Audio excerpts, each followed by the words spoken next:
سلام سلام سلام سلام. امیدوارم که حالتون خیلی خوب باشه. امیدوارم که تا همین لحظه روز خیلی خیلی خیلی خوبی رو سپری کرده باشین. حال و احوال چطوره؟ خوب هستین؟ امروز روزتون چطور بود؟ خدا شکرت، خدا شکرت، خدا شکرت. یه انرژی بده به من یه انرژی بده، یه انرژی بده بفهمم اوضاع چطوره. خیلی هم عالی، دم غیرتتون گرم. ای والله 700 نفر اومدن سر کلاسمون و 300 نفر ظرفیت مونده.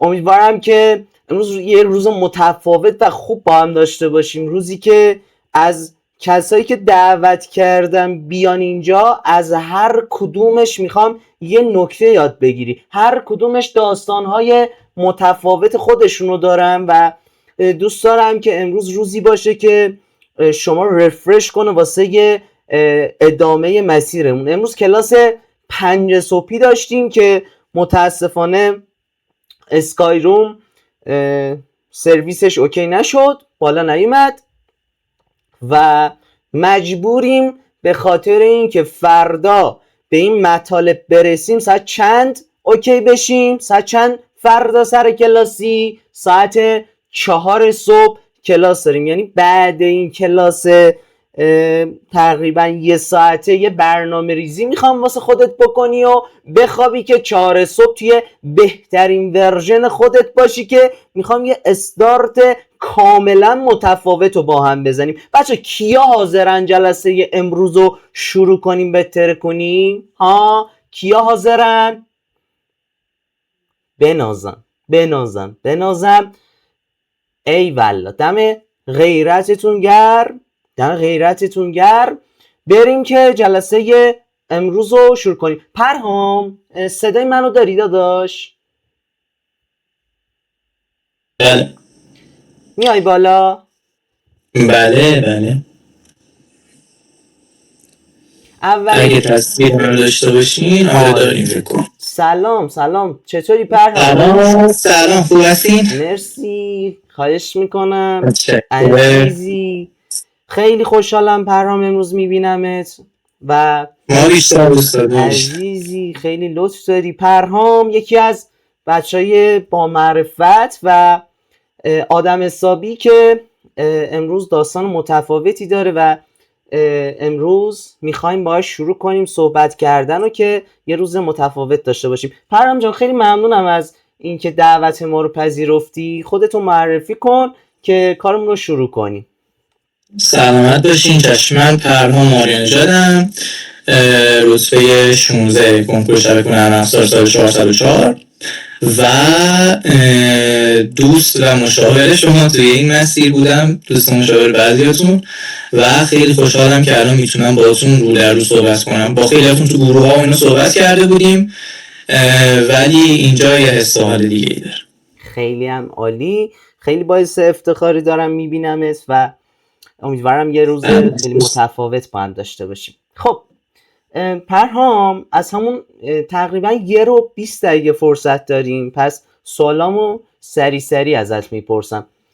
پرهام مستقیم میرم اصل داستان. اصلا یکی از چیزایی که تو رو خواستم بیای، یکی از چیزایی که الان بچه خیلی توشن، یعنی از دست داده، اطرافیانشون رو از دست دادن، حالشون بده، افتضاح. پرهام یادمه تو جنبندی تو یکی از عزیزترین آدمای زندگی تو از دست داده بودی که به هم پیام دادی، صحبت کردیم. چی شد که دوباره برگشتی؟ عرضم به خدمتتون که من توی دوران کنکورم خیلی اتفاقات زیادی افتاد و یکی از حالا اون اتفاقاتی که افتاد جنگ بود و بلا فاصله بعد از جنگ من متاسفانه پدر بزرگم رو که یکی از حالا عزیزترین افراد خانواده‌ام بودن متاسفانه از دست دادم و خب خیلی حس و حال خوبی نبود. اصلا حس درس خوندن نداشتم. دروغم نخوام بگم من 1 هفته واقعا درس نمیخوندم و حالا چی شد که برگشتم عرضم به خدمتتون. اولا که من کمک خواستم، نکته مهم اول این که من به شما پیام دادم و اینو بچه بدونین که کمک خواستن توی این شرایط نه تنها نشونه ضعف نیست، نه تنها نشونه دهنده شکست شما نیست، بلکه این نشون میده که شما در پیشرفتتون توی اون راهی که قدم گذاشتین دنبال راهنمایی میگردین و میخواین که ادامه بدین. من این خیلی ارزشمنده. نکته اول این بود که خود شما لطف کردین و من تماس گرفتین، صحبت کردین و من دقیقا از فردای همون روز شروع کردم. و اما اینکه چی شد که ادامه دادم بعد از اون، ببین آقای پیری، من با خودم یه قراری گذاشته بودم، حالا اگر مصاحبه خودم هم بچه‌ها گوش داده باشن میدونن. ببینید همیشه شما یه جمله میگین کنکور مسیر زندگی رو به شما یاد میده. یعنی من تصمیم گرفته بودم که خب آقا من میخوام تلاش کنم که به اون هدفی که دارم برسم. حالا این که میرسم بهش یا نمیرسم بهش اصلا به کنار، ولی این که بفهمم من دارم برای اون هدفی که گذاشتم تلاش میکنم، تا آخرین قطره خون دارم میجنگم براش، خب این برای من ارزشمنده. این چیزیه که تو این مسیر یاد میگیرم. پس برام بمون باش تا آخرین لحظه، هر اتفاقی هم افتاد دیگه از این بدتر که نمیخواد بشه دیگه. جنگ که شد، عزیزترین افراد خانواده که داری از دست میدی، خودت هم که پاشیدی هستن، از این بدتر نمیخواد بشه. پس تو این راهو شروع کردی، تا آخرش هم میری. حالا اگر شد که چه بهتر، اگر نشد یه درس خیلی بزرگ گرفتی که تو میتونی تا آخر ادامه بدی. دقیقاً خیلی فوق العاده بود. پرهام، سوال بعدی که میخوام ازت بپرسم، توی این مسیر عقب افتادی؟ یعنی فکر کنی دیگه نمیرسی؟ فقط دوست فکر کنم صدا داره قطع و وصل میشه. اگه صدا منو داری؟ من دارم، ولی بچه‌ها فکر کنم گفتن که اصلا چتو بستم، غیر فعال. فکر کنم. آره. چی بود سوالتون استاد؟ متوجه نشدم. گفتم که توی این مسیر آیا عقب افتادی که مثلا بگی نمیرسم؟ عقب افتادم که اصلا من میگم یه تایم گذاشتم کنار درس، یعنی گفتم دیگه خب من الان ردوم افتادن جلو دیگه نمیشه. و چطوری بود؟ اینطوری بود که من سر کلاس یه سری خب رفقایی داشتیم که باشون رقابت می‌کردیم، حالا خدا رو شکر همشون رتبه آوردن، یعنی اکثرا دو رقمی شده. ولی من با این افراد که رقابت میکردم اینجوری بود که نگاه به اونا میکردم، میگم خب اونا همه چی الان خوندن، تو دوره مروری ان، هر تستی هم من میذارم جلوشون میزنم، من نمیتونم تست بزنم. قضیه چیه؟ چرا ما نمیتونیم؟ ولی من به هر حال تلاشمو میکردم، یعنی مطالعه‌مو که دوباره شروع کردم دیگه ول نکردم. و رفت اتفاقی افتاد این بود که من با تیم فنیلن و تیزفنی آشنا شدم، با کلاس شما آشنا شدم، تو دوره جمع‌بندی شرکت کردم. بعد از اینکه تو دوره جمع‌بندی شرکت کردم و کنکور دادم، من تنها رتبه زیر 20 مدرسه بودم. خیلی هم عالی. یعنی تو رقیبای دیگه هم که داشتیم. بچه من قبل از اینکه بگم اینو بهتون بگم، من اصلا ما قبل کلاس با هم چی گفتیم؟ یعنی هیچ. من به زور بهتون زنگ زدم گفتم تو رو خدا یه 40 دقیقه من زودتر میام دوربینم بس میشه یا نه. خب بقیه رتبه هم همینطور، اصلا نمیدونن قرار چی بپرسم و نمیدونم قرار چی بگی. و من مامانم داشتن تو هم میپرسن خب تو الان میدونی میخوای چی بگی داری میرسه؟ گفتم نه میریم یه صحبتی میکنیم یه چیزی میشه. خیلی هم عالی. پس تو هم عقب افتادی، خودتو با بقیه یه جاهای مقایسه کردی، بعد احساس کمبود کردی، احساس کردی ازت جلوان، نمیتونی رتبه بشی، ولی تو شدی رتبه 16 کنکور. ولی خبر جدی از همونایی که فکر میکردی ازت بالاترن نشد. درسته؟ حالا من رفیقان خبر جدی خودشون میگم رتبه آوردم، ولی من بهترین رتبه مدرسه نشد. منظورم اینه که از اونا بهتر شدی. دقیقاً. آره. خب اینم از این موضوع. پرهام، یه چیزی، تو باور داشتی که این اتفاق برات میفته؟ بله. چقدر باور داشتی؟ من هر روزی که میگذشت و تلاش خودم میدیدم روی این قضیه که آقا قراره نتیجه این همه زحمت رو ببینی مصرتر میشدم. و خب چی باعث این میشد که من هی مطمئن‌تر بشم همون تلاشم بود. یعنی اگر تلاش من نبود، خب وقتی شما تلاشی نمی‌کنی مطمئن نیستی سر هدفت دیگه، و وقتی سر هدفت مطمئن نباشی خب نمیتونی بگی که به اون هدف میرسی هم. اما اینکه شما هر روز تلاش کنی برای اون هدفت، خب قطعا باعث میشه که اطمینان بیشتری پیدا کنی نسبت به اون هدف. خیلی هم عالی. پرام یه سوال دیگه، توی مسیرت آیا کسایی بودن که بهت بگم ول کن، دل سردت کنن، اذیتت کنن؟ صداهای مختلف داشتی ولی به خودت باور، یعنی خودتو باور داشته باشی و ادامه بدی؟ ببین من حالا جواب درست این سوال قطعا افرادی هستن تو این مسیر که همچین چیزایی بهتون بگن، خب ولی من خدا رو شکر اطرافیانم رو طوری انتخاب کرده بودم که از این انرژی منفی ها نگیرم زیاد. و اینطوری نیست که بخوام بگم شما هم قرار نیست همچین چیزایی بشنوین، قطعا همچین چیزایی توی مسیرتون خواهی شنید. انرژی منفی میدن بهتون، میگن نه نمیشه، بری تشک چی، درس میخونی، از اینجور چیزا زیاد میگن. ولی نکته مهم اینه که شما اگر اطرافیانتون رو درست انتخاب کنید، قرار نیستون انرژی منفی رو بگیرین. اگر دوستاتون باهاتون هم مسیر باشن، بالای پی هم فرکانس باشن باهاتون، قطعا قرار نیست به اون نکات منفی پیش که تو زنگ زده بودی، حالا بهت گفتم خونه نیستم، یکی از بچه های اورمیه باش داشتم صحبت میکردم که حالا تو اورمیه بود و داشت یعنی خیلی معمولی پیشون میومد. اتفاقا بهش گفتم ببین اصلا مدلشو دیدم، بهش گفتم ببین تو کسی هستی که رمان میخونی، رمان‌های اینطوری میخونی، دوستات اینطوری هن. همش دیدم واقعا اونطوری بود و گفتم به خاطر اینکه اطراف تو پر از اینا کردی خودت شدی این، و باید یه جایی اطراف تو تغییر بدی. و یه چیز دیگه هم آهنگایی که بچه ها گوش میدین خیلی توی روحیتون تاثیر میذاره، خیلی بیشتر از اون چیزی که میگم فکر میکنین تاثیر میذاره. خب مخصوصا تو این شرایطی که الان هستیم، خب یه سریاتون تو شبکه‌های اجتماعی یه سری چیزا میبینین، یه سری آهنگایی گوش میکنین، اینا خیلی توی روحیتون تاثیر گذاره. و اگر من بخوام بهتون پیشنهاد بدم، اولا یا آهنگ گوش نکنید، یه جایگزین براش پیدا کنید، پادکست میتونین گوش بدین، ویدیو کوتاه میتونین نگاه کنید، یا اینکه اگر میخواین آهنگ گوش بدین یه سری آهنگا رو گوش بدین که حداقل اون انرژیتون رو بهش یه انرژی بهتون بده، نه اینکه انرژی رو ازتون بگیره. مثلا من خودم تو تایم کنکورم کلا اون آهنگ ریمیکسی که آی پی پیشنهادشون گذاشته بودن گوش میدادم. یه ریمیکس بود، یعنی چی نمیشه شروع میشه، کلا با همون بودم. فکر کردم خانم الهه رو میگی. نه آهای خانم الهه، نه اون نه اون خوب بود. آره اونی که اون خیلی خوب بود. تو چنل میفرستم بازم بچه، تو پادگانم میفرستم براتون، حتما گوش بدین. دقیقاً خیلی به نکته خیلی خوبی اشاره کردی، خیلی نکته فوق‌العاده‌ای بود. پرهام یه چیزی ارزششو داشت.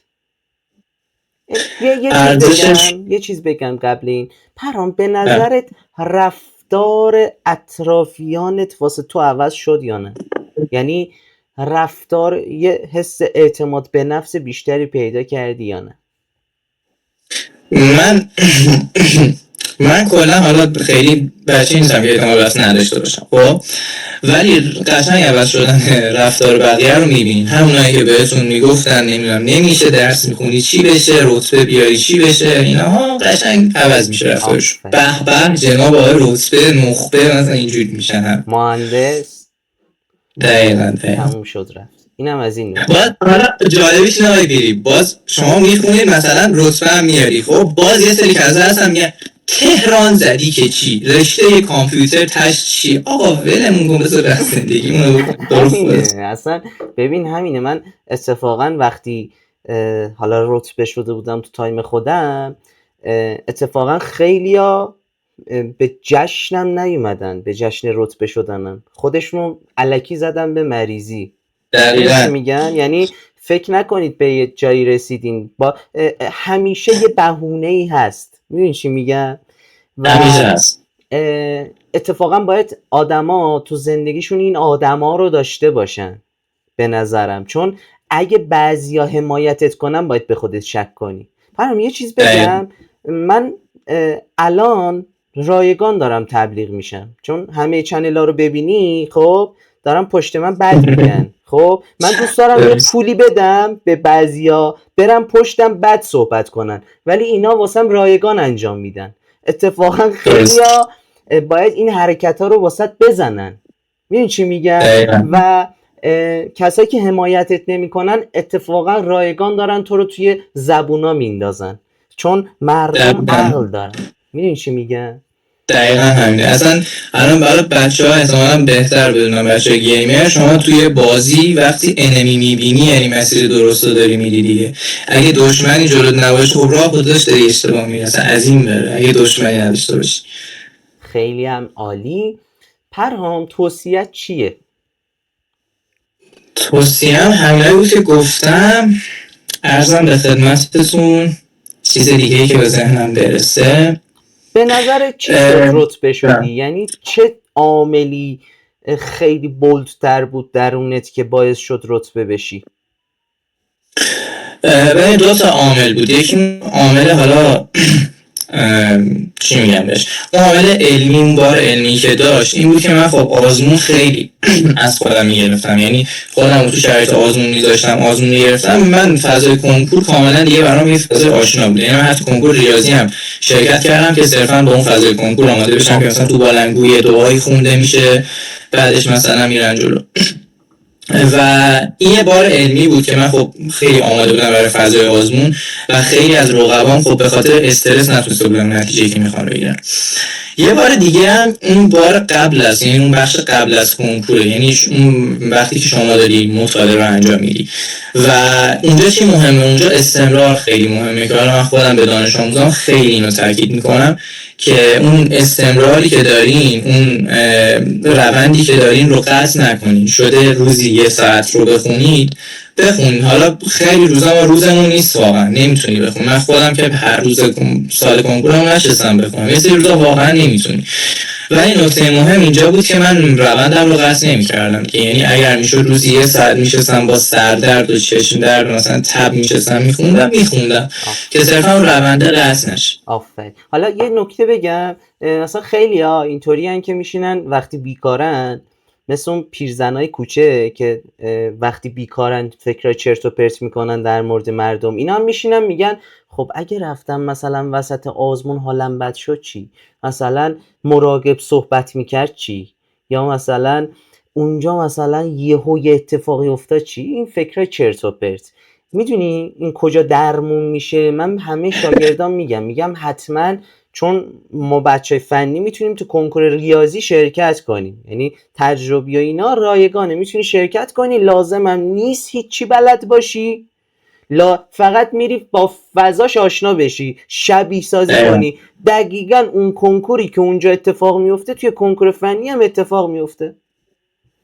بعد یه چیزی رو اگر این بچه ها نبینن های پیری، مثلا من واقعا شوک میشین. خب سر جلسه آزمون میشین، نیم ساعت میگذره، بعد نیم ساعت سرتون رو روی برگه میاریم بالا، میگین هیچکی نیست، واقعا هیچکی نیست.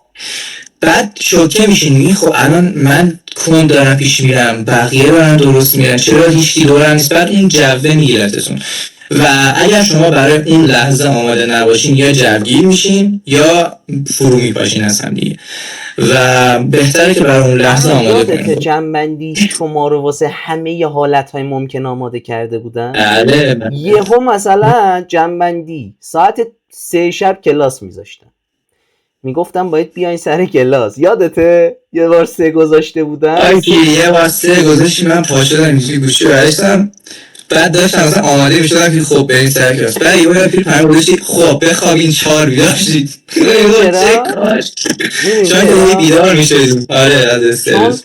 تو روز کنکور ممکنه شب قبلش یه بار 3 به خاطر اون استرس بیدار بشی و 4 هم ممکنه بیدار بشی. من میخواستم اون شبیه سازی رو بکنم که دیگه سورپرایز نشی تو روز کنکور. من همه جا کردم. خب این به کنار. پرهام صحبت آخر.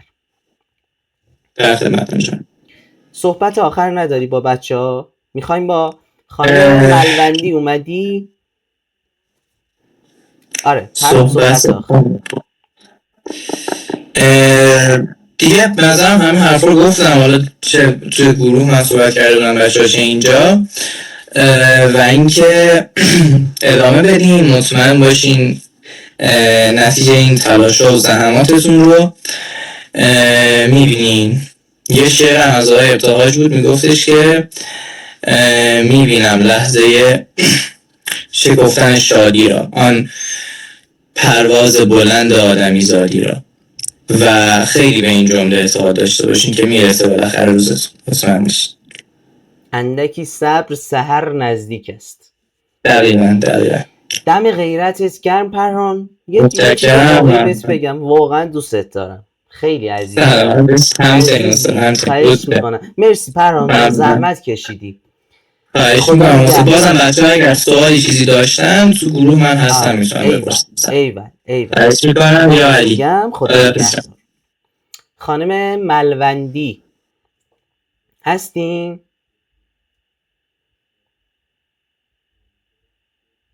خانم ملوندی رتبه 1 حسابداری. بذار من چک کنم. سلام خوب هستین؟ مرسی. ممنون. اینجا صفحش ثابت وایساده واسه شما هم ثابته؟ من؟ نه هست. خب پرهام فکر کنم بچه پرهام واسه شما ثابته، برای شما اوکی. حالا تو ویدیو ممکنه بد بیفته ولی اشکال نداره. خب بذار ببینم من اینو میتونم درست کنم. خب خوب هستین؟ خیلی خوش اومدین. ممنون که دعوت ما رو پذیرفتین و اومدین اینجا. خواهش میکنم عزیزین، خیلی لطف دارین. دم غیرتتون گرم. خودتون رو معرفی کنین. سلام عرض میکنم خدمت شما و همه بچه ها.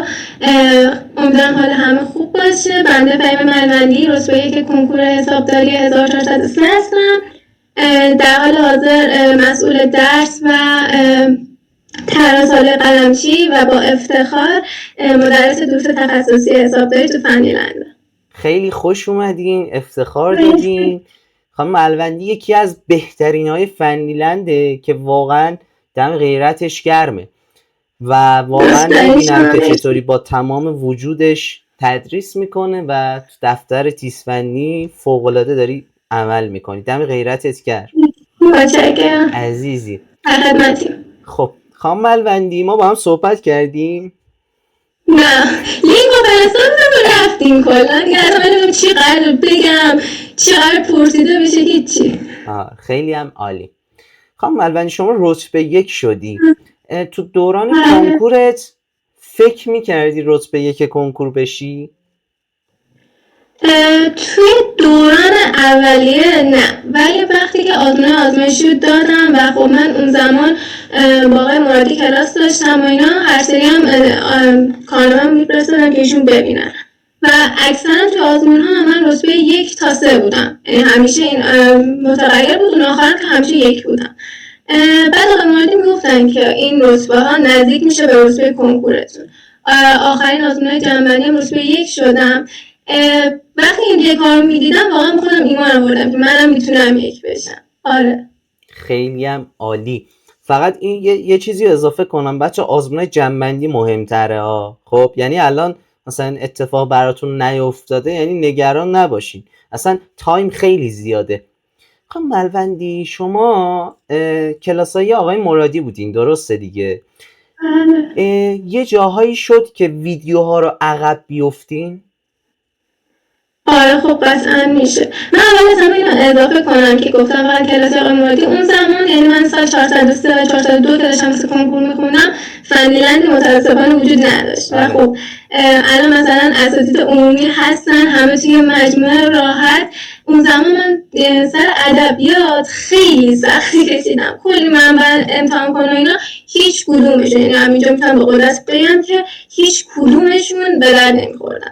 من یه عالمه امتحان کردم هیچ کدوم تاثیر نداشتن و اون زمان فقط آقای مرادی بودن که حالا واسه حسابداری و من کلاسشون رو شرکت کردم. آره بود، من از بودجه آزمون عقب افتاده بودم. کلاس ها خب ما هر شب کلاس داشتیم با آقای مرادی و طبیعی بود که من از کلاس ها عقب باشم و از مبحث عقب باشم، ولی خب میگم اون تلاش و استمرار اگه باشه حتما میرسه. یه دوران جمع‌بندی هست، اونا جبران میشه واقعا. به نظرت الان کسی شروع کنه میتونه رتبه 1 بشه؟ اگه بخواد آره. مهم خواستن، البته در کنار خواستن تلاش کردن هم هست دیگه. اونی که واقعا بخواد، واقعا هدف داشته باشه، واقعا میتونه. خیلی هم عالی. خانم ملوندی، یه سوالی ازت بپرسم. بذار یه سوالی ازت بپرسم. به نظرت بین کسایی که به اون نتیجه میرسن و کسایی که به اون نتیجه نمیرسن چه تفاوتی است؟ اونی که میخواد برسه هدف داره و واسه هدفش میجنگه، یعنی به هر قیمتی شده میخواد که به هدفش برسه. از خوابش میزنه، از تفریحش میزنه، از گوشی رو میذاره کنار، خیلی کارا میکنه که به هدفش برسه. ولی اونی که نمیرسه چرا؟ چون که هدفش جدی نیست، چون که اون تلاشی که میکنه جدی نیست، چون به خودش ایمان نداره. این مهمترین چیز اینه که به خودت ایمان نداشته باشی. به خیلی از بچه‌ها گفتم وقتی به خودت ایمان داشته باشی، باور داشته باشی که میتونم 1 بشم. خیلی پیام میدن میگن که من میخوام مثلا فلان روز بشم، میگم چرا نمیگی 1؟ چرا نمیگی تک رقمی؟ چرا هدفتو نمیذاری روی این؟ اول ذهنتو آماده این کن که تو هم میتونی 1 بشی، مگه تو چیت مثلا از من کمتره؟ پس تو هم میتونی. اول از همه این ایمان داشتن است، باور داشتن است و در کنارش تلاش و استمراره. دقیقاً. یه حرف عامیانه دارم من همیشه میزنم، میگم کسی که لیست بزنه هیچ وقت موفق نمیشه. ببین دسته‌بندی میشیم تو 3 تا. 1 کسایی که نمیخونن، آقا میگم من اصلا آدم کنکور نیستم، میگم دم غیرتت گرم، هر جایی هستی موفق باشی، من بهت افتخار میکنم. یکی هست میگه آقا من میخونم، با تمام وجودش میخونه، میشه فهیم ملوندی رتبه 1. دسته سوم کسایی هستن که لیست میزنن، یعنی نه میخونن نه نمیخونن، یعنی اصلا تکلیفش با خودش مشخص نیست، اصلا زندگیش بی‌معنیه. اینا اگه تغییر نکنن تو زندگی هم همین روال و ادامه خواهند داد. کنکور زندگی میسازه، پس از همین الان یاد بگیرید که لیست نزنید. این از این نکته. خانم ملوندی نظر در مورد پادگان چیه؟ پادگان حالا من خیلی دوست داشتم که بتونم حالا کمک کنم، بعدا در موردش صحبت میکنم باتون، ولی واقعا شرایط خیلی خوبیه. من طوری که از سابقه پادگان شنیدم ترکونده، یعنی عضو تک رقمی و برتر بودم تو این پادگان. خیلی خب این جلسه شما که قطعا دیگه جای خود داره. عزیز سرتمون لطف داری. خانم ملوندی به نظر تا عید و اردیبهشت و اینا تو حسابداری بچه‌ها رو چه چیزی بیشتر تمرکز کنن خوبه؟ بریم ما حالا اونایی که بچه که کلاس شرکت کردن که ما میرسونیم بچه ها رو تا اردیبهشت خرداد و کلاس ها رو جمع میکنیم و تخصصی ها دیگه باید فول باشن به نظر من تا اواخر خرداد، چون که قرار وارد جمع‌بندی بشیم، تست بزنیم و مرور کنیم. و حالا نظر من اینه که باید اکثریت درس‌ها تا موقع خونده بشه و حالا اون مطالب مهمی که الان دارید ازش فرار میکنید و مثلا واسهتون سخته، همین الان یادش بگیرید. مثلا نذارید واسه اون ماهای آخر. اونایی که سخته الان دوران طلایی که یادش بگیرید تا اون دوران کنکور بتونید مرور کنید و تمرینش کنید. حالا توی هر موضوعی میخواد، هر دروسی میخواد باشه. من میگم دیگه بعد من نظرم اینه که تا خرداد یعنی بتونن بچه‌ها اکثریت درس‌ها رو بخونن و کتابی ها الان حذف نکنن. همین نکته‌ای که گفتین، همون گفتین یعنی اون گورباغه زشت تو الان گورت بده، همون کتاب گورباغه‌ات را گورت بده هستش، میگه اولین بار که اون زشته رو گورت بده، سنگینه رو گورت بده.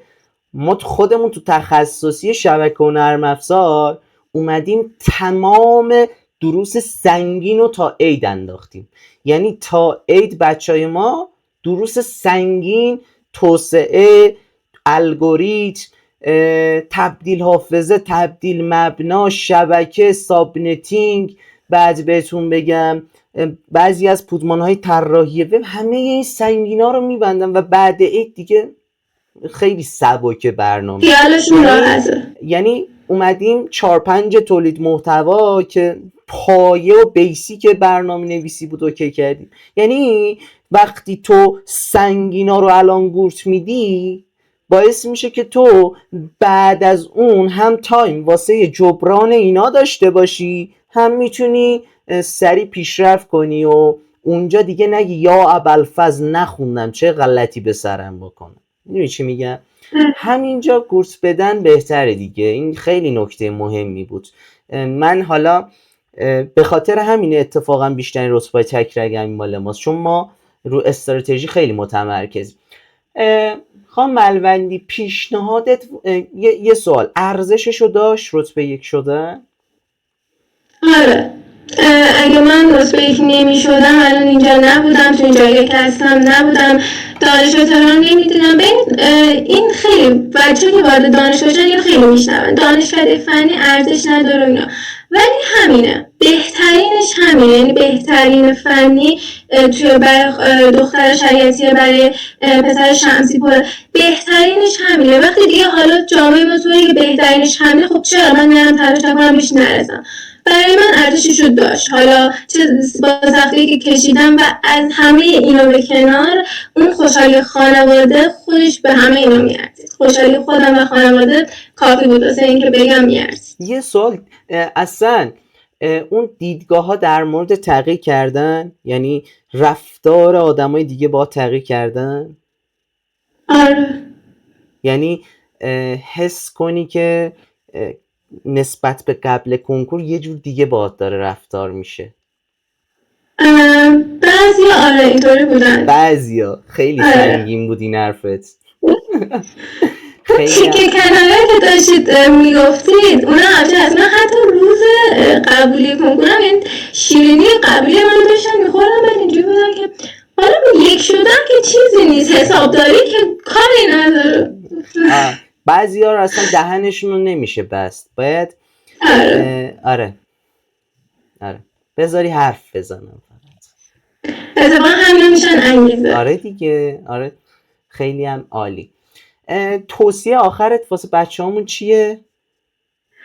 من یه حرفی همیشه دارم به هر کی که بهم پیام میده، سر کلاسم خیلی روش تاکید دارم، میگم یکی از بدترین حسایی که آدم میتونه توی زندگیش درک کنه حسرت و پشیمونیه. و خب این همیشه دوران کنکور من با خودم تکرار میکردم. الان توی دوران طلایی هستید، سال کنکورتونه، یعنی این سال اختصاص داره واسه کنکورتون. خب و دوران طلایی که میشونید بخونید و اینا، پس نذارید این دوران واسهتون به پشیمونی و حسرت تبدیل بشه و روزی که نتایج اومد، روزی که از در دانشگاه اومدید بیرون و کنکورتون رو دادید، بیاید بگید که کاش بیشتر میخوندم. این حسرت هم ندارید. امسال که سالشه بخونید و تلاشتون رو بکنید. قطعا تلاش کنید، خدا بی ثمر نمیذاره. قطعا به اون جایی که لایقشید میرسید و حتی اگه نشه، ما نشه نمیم، حالا اگه هم نشد اون حسرت نیست، نمیگی کاش بیشتر میخونم، نمیدونم حسرت بشه. من اینم توصیه اینه که بخونید و نذارید حسرت شه. من تقریبا تو این 2 سال با تقریبا 2000-3000 نفر صحبت کردم. میتونم بگم آدمی نبوده که واقعا تلاش کنه و نرسه، اصلا وجود نداشت. ولی آدمایی که لیست و من میفهمیدن به اون موفقیت و جایگاهی هیچ وقت نرسیدن، ولی اونایی که واقعا میخواستن شاید یه جایی نتیجه نگرفتن، مثل زوها فرجزاده یه جاهایی نتیجه نمیگرفت ولی وایساد، مثل 403 اسما، نمیدونم فامیلیش چیه، مثل اون که نتیجه نمیگرفت ولی یهو بازی تغییر کرد، وایساد، به خاطر اینکه وایساد و شریعتی آورد. مثل همین زوها فرجزاده‌ای که مثال زدم، شریعتی آورد چون واقعا میخواست و واسهش تلاش کرد با هر سختی که شده. دمت گم، خیلی زحمت کشیدی خواهش اومدی. میکنم. ممنونم مرسی از شما که دعوت خواهش کردید. میکنم. امیدوارم که حالا حرفم واسه بچه کاربردی بوده باشه و بهشون کمک کنم. واسه همشون هم آرزوی موفقیت میکنم. حالا من آیدیم همه جا هست و بچه حالا خود حسابداری که با هم در ارتباط هستم توی کانالم که هستم. هر سوالی بود من خیلی دوست دارم توی این مسیر کنکور علاوه بر اینکه مدرس هستم بتونم به عنوان یه دوست و رفیق در کنار بچه‌ها باشم تا این دوران رو بگذرونم. حتما خوشحال میشم که اگه سوالی بود ازم بپرسن من در کنارشون باشم. دمتون گرم، خیلی لطف کردی. مرسی، ممنون از شما. شبتون بخیر. شب شما بخیر. خدا نگهدار. خدا نگهدار. خب خانم مینا اعتمادی هستین؟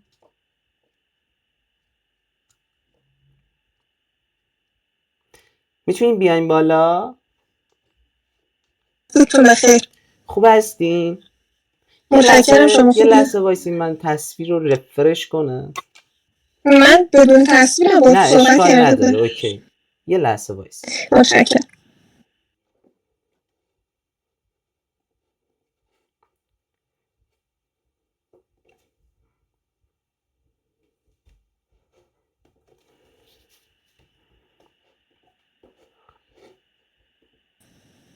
خب خب صدامو دارین؟ صدای منو دارین؟ بله بله. خب خیلی عالی.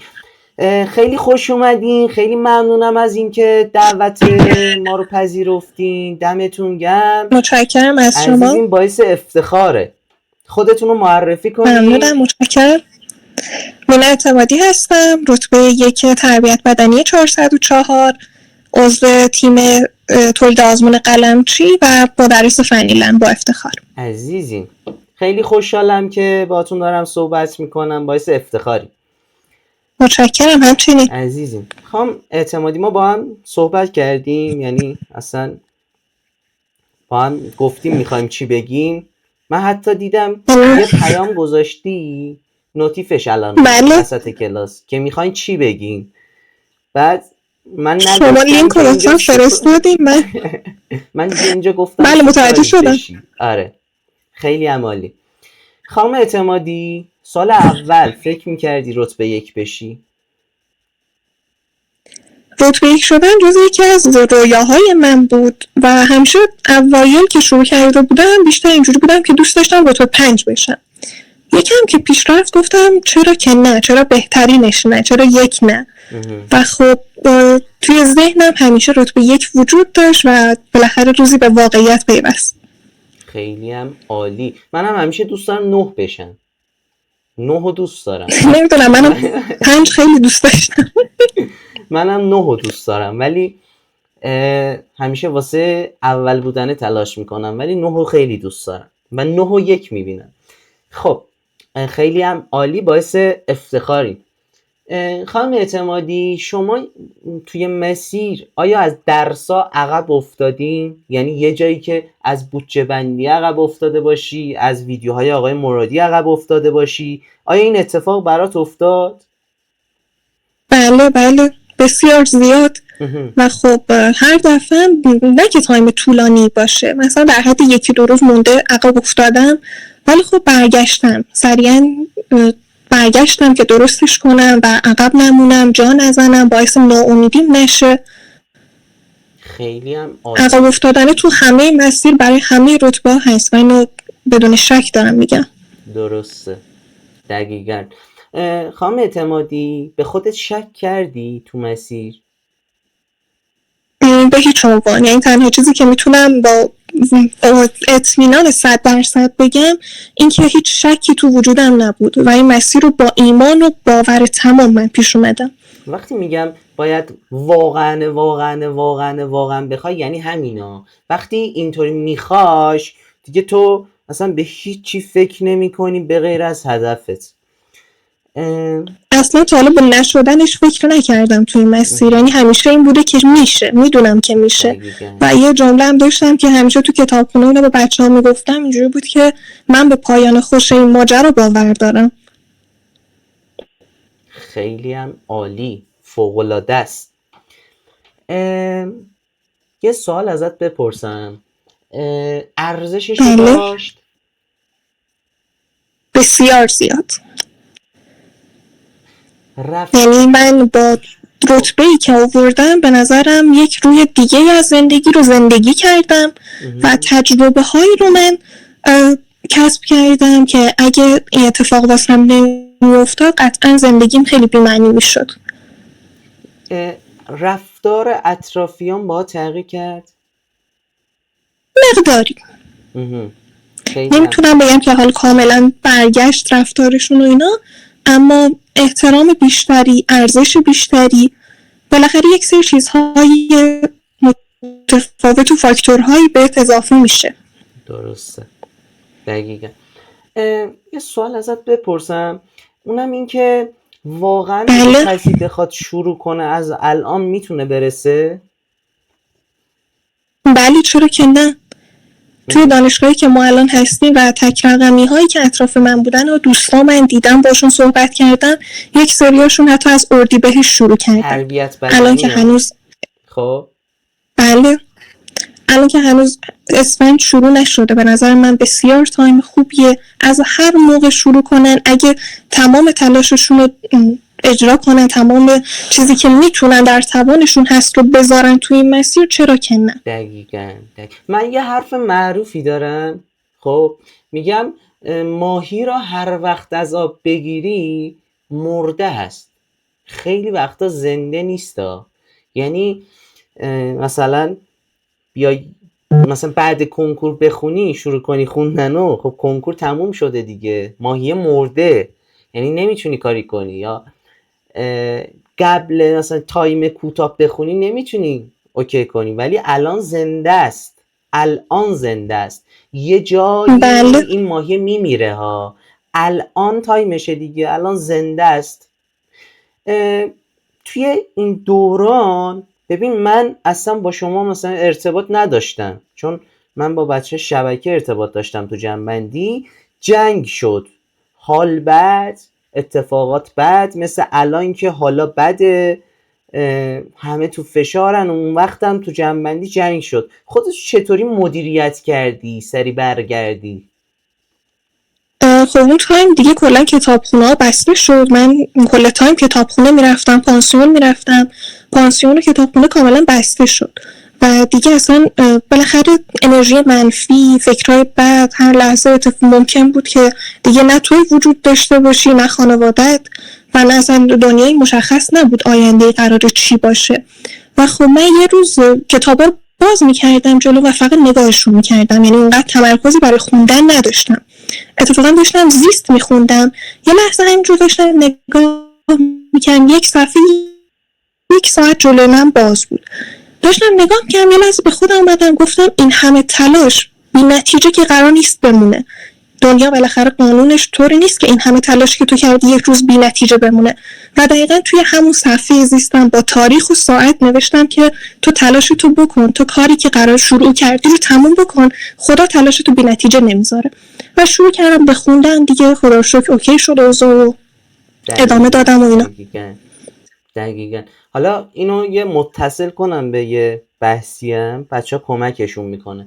میگه تو وقتی که فکر میکنی نمیشه یا میشه یا نمیشه، 2 تا اتفاق میفته. 1 حالت بد میشه، 2 نمیتونی درس بخونی. تو کاری که باید بکنی اینه که نتیجه رو بسپاری دست خدا، بگی خدا من از تو میخوام، ایمان داشته باشی که بهت میده و تو فقط تلاش کنی و توی امروز خودت بهترین خودت باشی. و دقیقاً کاریه که شما واسش انجام دادین. در غیرتت کرد. ممنونم ازت. متشکرم از شما. چه توصیه داری واسه بچه ها الان؟ بچه ها به نظر من راهی رو که شروع کردن به قشنگی تمومش کنن و اینکه الان که حالا صحبت‌های من، صحبت‌های بچه‌های دیگر رو شنیدن، از نظرشون خیلی لذت بخش بوده تجربه‌های ما. حالا اینکه ببینن خودشون تجربه کنن چه لذتی داره. ادامه بدن، استمرار داشته باشن، هر اتفاقی که اطراف بیفته اون مسیر خودش رو داره، ولی فقط شما 1 سال 7 ماه 8 ماه فرصت دارین که این اتفاق بزرگ زندگی خودتون رو رقم بزنین. دقیقاً. به نظرم که ادامه بدن، با کیفیت درس بخونن، به خودشون و به این مسیرشون باور داشته باشن. دمتون گرم، خیلی ممنونم ازتون، خیلی لطف کردین. خواهش میکنم. هر متشکرم حرفی از شما. دارین من در خدمتتون هستم. نه دیگه حرفی نیست. خواهش میکنم، خیلی خوشحال شدم اومدین. دمتون گرم. ممنونم. بندم همینطور. ممنونم. خدا نگهدارتون. شبتون بخیر. خدا نگهدار. شب شما هم بخیر. عزیزی خدا نگهدار. خب بریم سراغ رتبه 4 کنکور شبکه و نرم افزار 404 خانم مائده داوودیان. خب بچه ها تا الان جلسه چطور بود؟ خوش گذشته واسهتون؟ بذار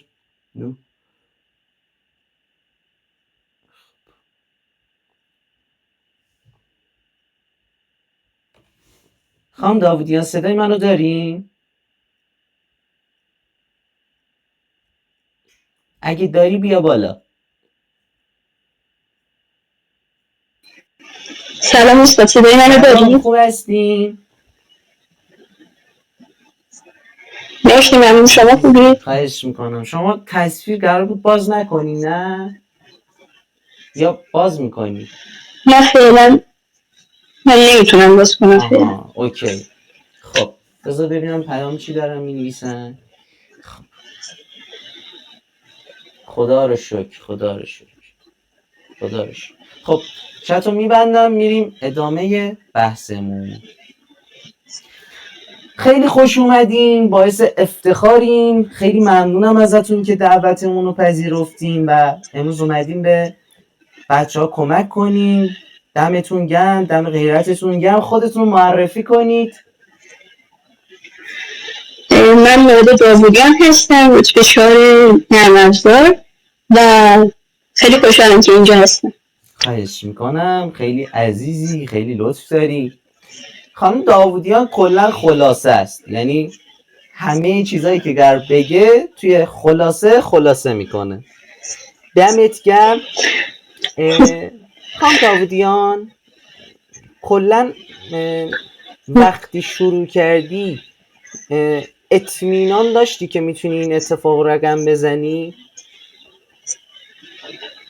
اول که شروع کردم میخواستم که حالا یه رتبه خوب بیارم، مثلا به 2 رقم اینا فکر میکردم و حالا به تک رقم اینا زیاد مطمئن نبودم، ولی بعدش که حالا پیش رفتم و حالا این اسلام رو ادامه دادم بیشتر دلم خواست که حالا تک رقمی بشم و بهش بیشتر ایمان داشتم. درسته، خیلی هم عالی. خانم داوودیان یه سوال، شما یه جاهایی از مسیر عقب افتادین که مثلا ویدیوهای ریاضی رو عقب بیفتی، پایه رو عقب بیفتی، احساس گنگ بودن داشته باشی و حالا بعد بیای جبران کنی؟ حالا خوب بود که حالا عقب بیفتم از جلسات، ولی خب مهم این بود که دوباره اونا رو جبران بکنم و همه این کلاس ها رو ببینم دوباره حتما. درست. بچه حالا یه چیزی بهتون بگم، خانم داوودیان من پارسال باز 10 نفر انتخاب کردم و باشون داشتم کار میکردم. یکی از این نفرات خانم داوودیان بود که رتبه 4 کنکور شد. یعنی من میدونم که تو مسیر چه اتفاقایی افتاد ولی دوست دارم که شما بیشتر این مسیر رو آشنا بشین. خانم داوودیان کی با من آشنا شدی؟ کی با ما آشنا شدی؟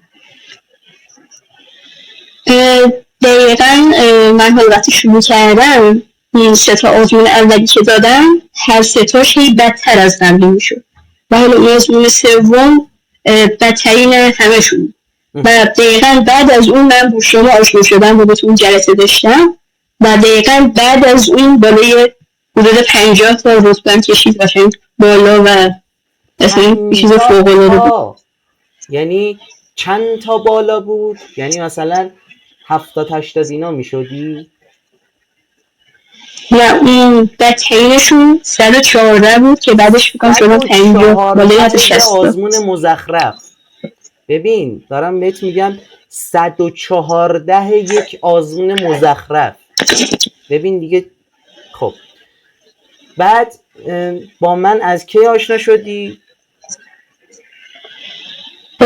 حدودا همون اواخر آذر اینا بود با تو آشنا شدم که حالا بعد دی بود. دی بهمن کلاس ها شروع شدن. آره آخر دی بود. خب که آشنایی اون تایم بود، ولی کلاسامون از 14 فکر کنم بهمن شروع شد. درسته؟ آره تو همون حدودا بودن. آها خیلی هم عالی. یه سوال، تو جای دیگه بودی؟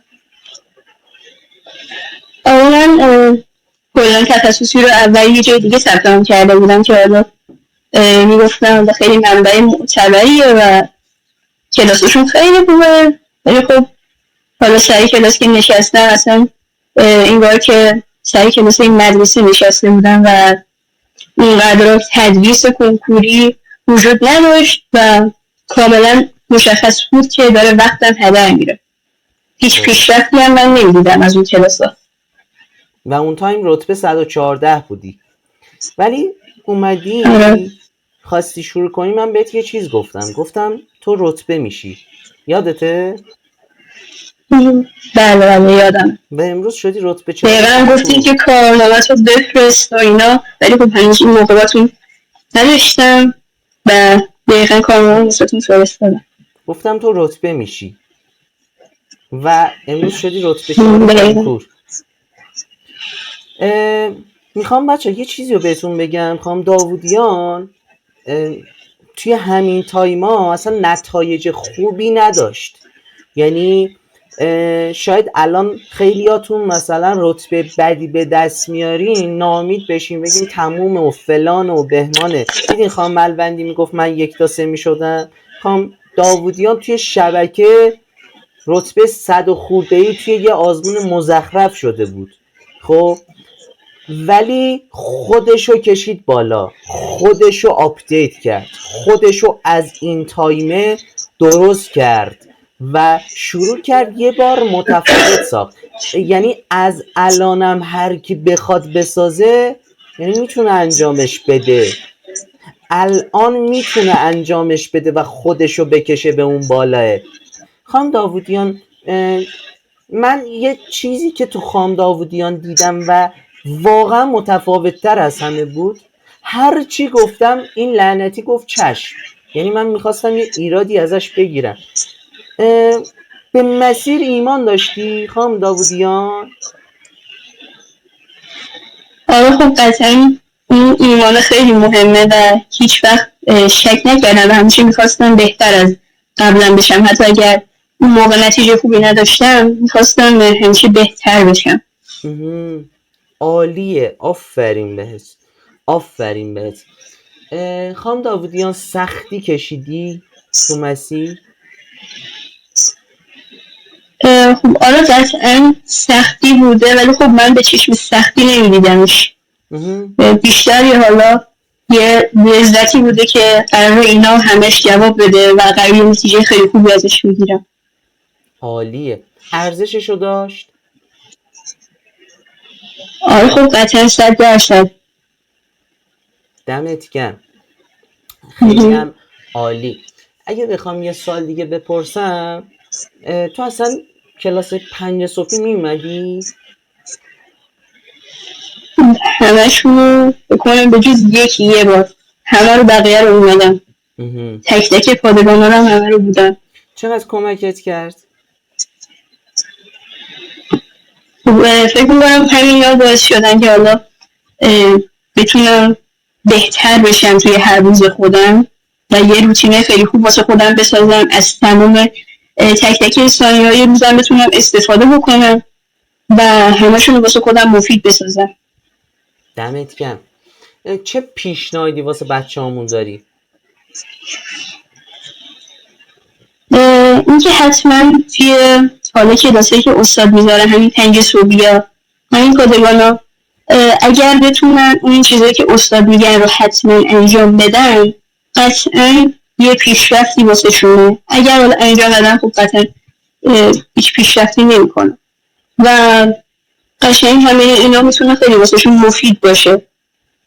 حتی من یه جا دیدم که حالا توی چنل نظریه بودن، همین اونا 5 صبحی نمیداشتن، 6 صبحی میذاشتن و اینجا مثلا میبادن چه بودن تبلیغ میکردن اینا و کلا دنبال تیر زدن مردم بودن و دیگه کلا یه بار شرکت کردم و دیگه هیچ وقت شرکت نکردم. دیدی اصلا من 5 صبح مثلا تبلیغی نکنم یا مثلا الان نه اصلا به هیچ عنوان همش پر از نکات مفید که واقعا هیچ جا دیگه گفته نمیشه این نکات. من یه چیزایی میگم که اصلا شما دوست نداشته باشین، یعنی اصلا بگی بابا ولم کن، ولی مشاورایی که دوست دارن تو دستشون نگه دارن حرفای خوشگل میزنن همه جا، ولی تیم ما تیمیه که بهتون مستقیم میگه، یعنی اون چیزی که واقعیت داره رو میگه و حالا بستگی به خودتون داره که از چه بعدی به قضیه نگاه کنید. بچه 5 صبحیا تو زندگی چقدر تاثیر داشته این اتفاقات؟ تو مسیر کنکورت که دادی دست من، تو مسیر کنکور، تو مسیر زندگی چقدر تاثیر داشت که الان داری زندگیش میکنی؟ خب باعث شده که بلند من اگر روتی رو حفظ بکنم حال ادامش بدم قطعا توی تک تک مراحل حالا هر مسیری که برم میتونه این خیلی واسه مفید باشه. ایوالله. به نظر چه پیشنهادی واسه بچه ها داری؟ اونایی که عقب موندن، اونایی که فکر میکنن نمیتونن برسن، به نظرت از الان میشه رسید به اون رتبه؟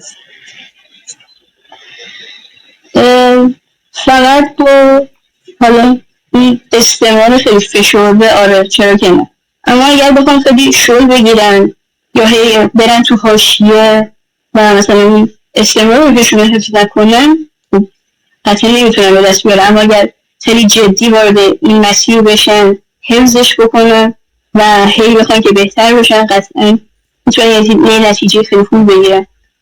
ایوالله دمت گرم. یه سوال، وقتی وارد کنکور شدی حس نکردی طراح کنکور ما بودیم؟ واقعا خیلی سوالا یه جوری بودن که انگار از قبل ما همشون رو دیده بودیم، واسه همشون رو آماده بودیم واقعا و هیچ چیز جدیدی عملا واسه ما وجود نداشت، چه از سوالا چه حالا از محیط کنکور و دقیقا همه چیز واقعا. ساعت 3 شب یادته؟ آره همه رو یادم دهنم سرویس میشد.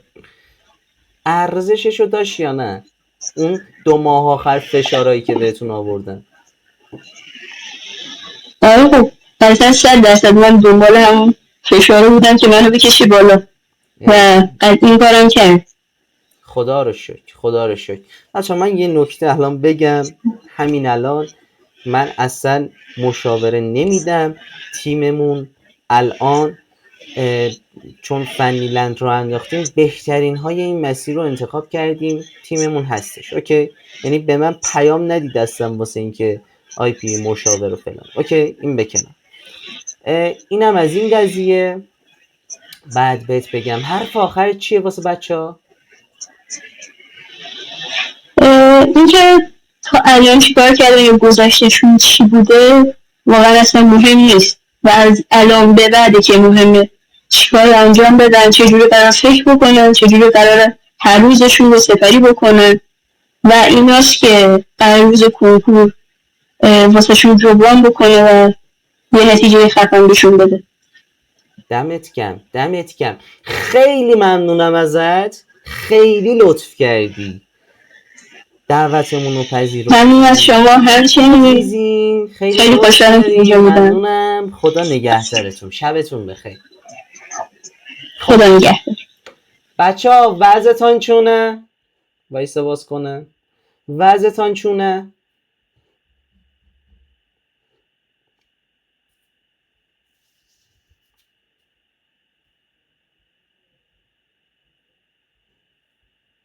خدا رو شکر.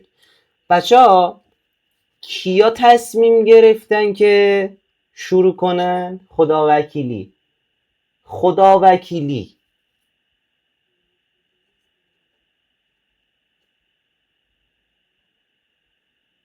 پیام انقدر زیاده من نمیتونم ببینم، یعنی هنوز اون سوالی که پرسیدم هنوز نیومده.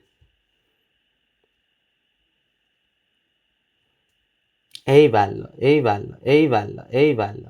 مثلا من پیام ها رو از اینجا ببندم. خیلی هم عالی، خیلی هم عالی، خیلی هم عالی، خدا رو شکر.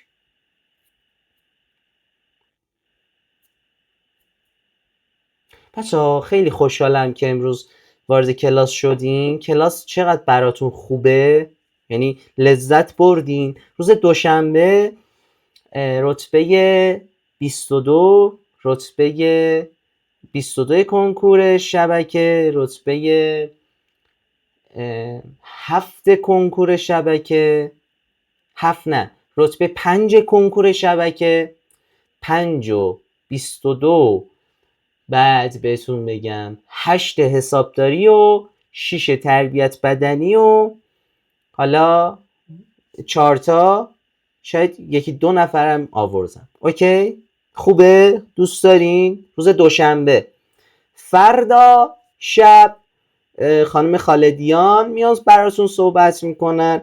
بچه 5 صبح 4 صبح داریم. 4 صبح وارد یه مسئله میشیم. من براتون یک مسئله رو باز میکنم. 4 تا 5 کلاس داریم. 5 کلاس رو میبندم که روزمون رو با هم شروع کنیم واسه یه درس خوندنه. اوکی؟ اوکی؟ دمتون گرم. روز دوشنبه هم براتون یک